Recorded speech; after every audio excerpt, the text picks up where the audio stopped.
So this is what we're working on. What is it? I can't remember what you call it. A radial arm drill. So we're putting on this to the radial arms wheel. We just got today, huh, Waddles? Yep. The newest machine in the shop. We're pretty excited about her. Yep. And I'm hoping we could get it hooked up to power, kind of.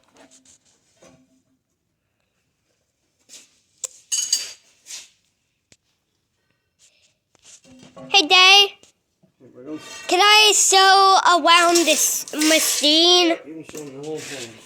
So, over here on this side, it's fine. Oh, and these are the controls. So, if you flip this, it locks that. So you can't turn it. But if you unflip it, you can... it's hard to turn it, but you can turn it then. But if you put that up, it locks it. And... so there's that kind of little cylinder.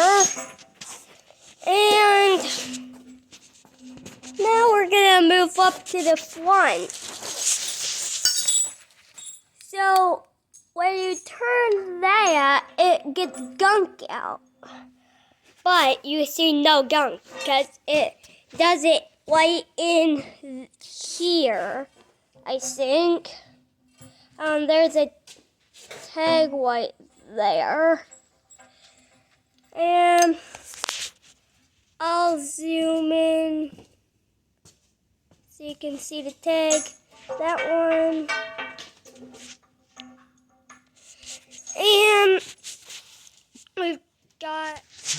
so, I accidentally pressed the wrong button, so it's restarted now, but I'll take more video of this scene here.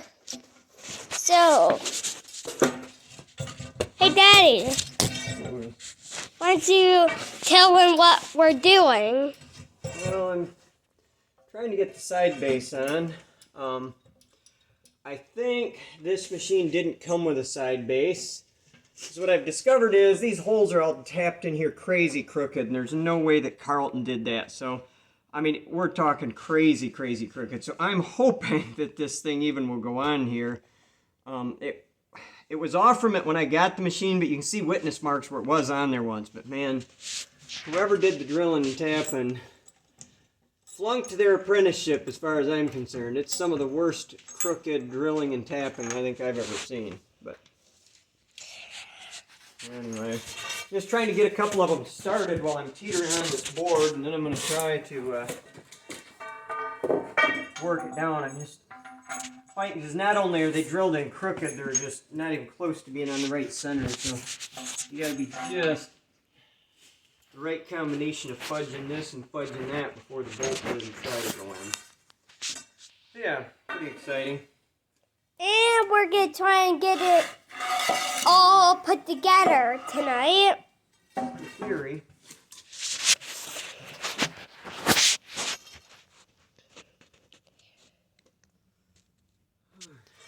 Well, I think we're going to call her quits for the night. I thought we had her set where we were going to have it living, but...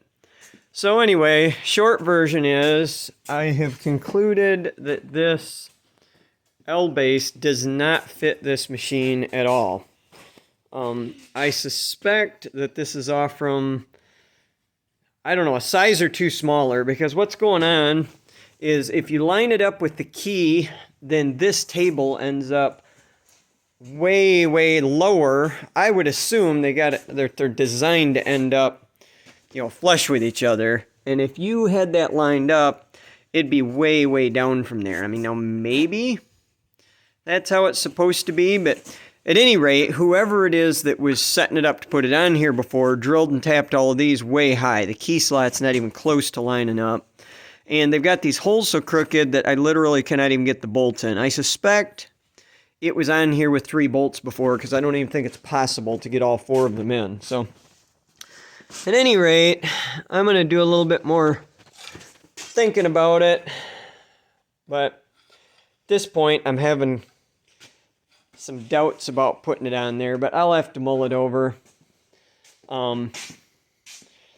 One thing that you definitely could not do, even if this is the right one, is you could not use coolant, because they had it set and it drilled holes through into the coolant passages off those, and if it was down low enough for the key slot to line up, that's an absolute no-go on the coolant passages. So anyway, I'll do a little more head scratching, but it's sitting here.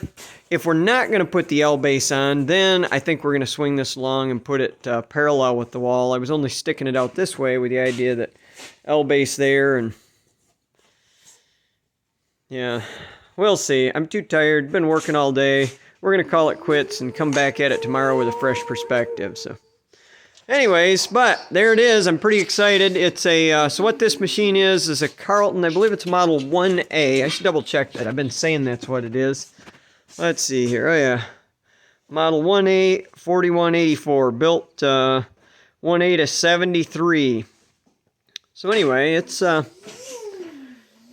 apparently, I'm assuming, must have been something that was Department of Defense. It's got federal stock number, blah, blah, all that on it. I'm kind of thinking that must have meant that this was something for DOD. But anyhow, pretty stout machine, 11-inch column, 3-foot arm. The only thing that I'm a little disappointed about is it's only number 3 Morris taper in the spindle, which is a little surprising to me, because it's like a super, super stout version. I mean, with that short arm and the 11-inch column, and yet only a number 3. And according to the manual, these had number 4s in them, which is what I was really assuming and hoping it was. But I mean, we can get a lot of work done with this, but obviously I have a lot more drill bits that will fit a number 4 than I do that fit a number 3. But either way, we're going to get her set up in here, and it's going to be a terrific asset. So we'll show you guys some more when we get this program rolling further.